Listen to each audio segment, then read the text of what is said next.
When was the last time you chose to truly help someone? Did something for a friend or someone you love, or even a total stranger?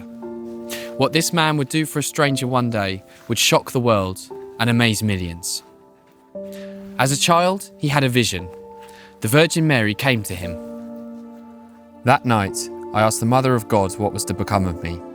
She came to me holding 2 crowns, one white, the other red. She asked me if I was willing to choose either of these crowns. The white one meant that I should persevere in purity, and the red, that I should become a martyr. He said that he would choose them both. He dedicated his life to God and the Virgin Mary, travelling the world before setting up a monastery and a printing press, sending millions of newspapers weekly. In 1939, his home country of Poland was invaded by the Germans. He could have lived a quiet life, given up his publishing and keeping under the radar. He chose not to. When the Gestapo came for him, he could have escaped. He chose not to.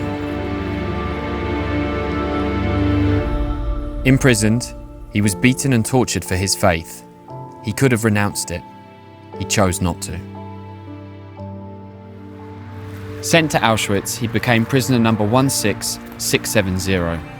He didn't stop helping others, handing out his pitiful rations and drinks, praying for the dying and comforting those in need.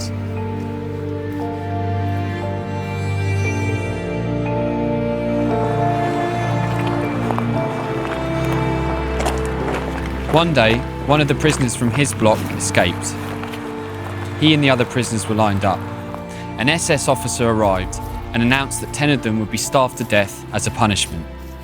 One by one, the 10 were selected from amongst their ranks. The priest was not one of them.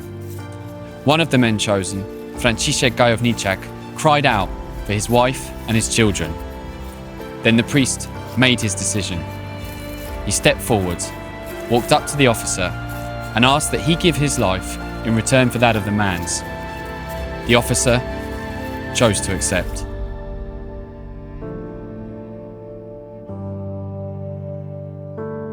The 10 prisoners were led to their cell, stripped naked, with no food or water, to die a lonely, horrible death. He led the agonized prisoners in prayer and meditation. 2 weeks later, he was one of the last remaining. He was finally executed by injection, kneeling in prayer and offering his arm to his murderers.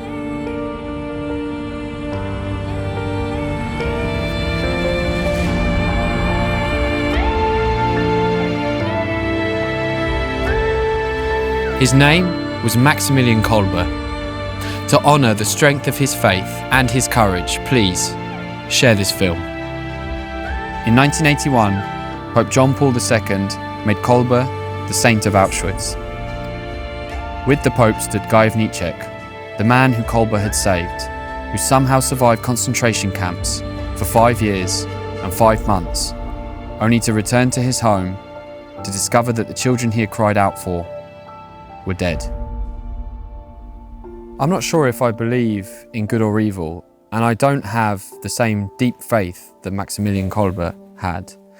But what I think I see in him is the same battle to be the best version of ourselves that we all have today.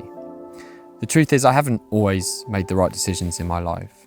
But when I think about what Maximilian Kolbe's death could mean for me, it's an example of how we can live.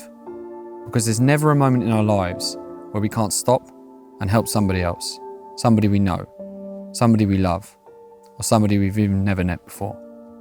That's the example I take from the life and death of this extraordinary man.